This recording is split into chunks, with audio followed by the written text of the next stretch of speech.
So today we're out in the woods and we're going to be making these little Valentine ice hearts.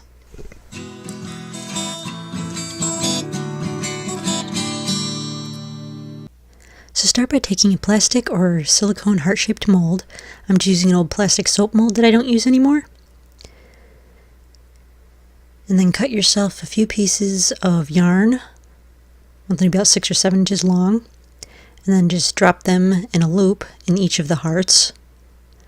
I used red ribbon just to keep with the Valentine's Day theme.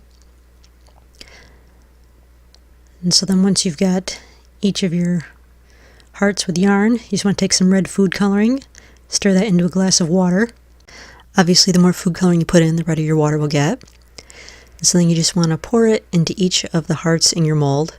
This was a horrible cup that I used for this because it's rounded at the top, so all my water kind of spilled out. So use a cup that's not rounded inward at the top and it'll pour a lot better. So once you've got them poured, you want to take the ends of the yarn and just poke them down into the water because they'll probably float a little bit. You really want to make sure that the tips are buried. And then just take the whole thing outside and let it freeze. So here's mine after all the water has frozen. My little pink hearts. So you just want to apply pressure to the hearts.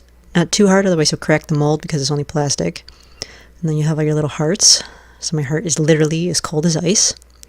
So here's all 5 of them.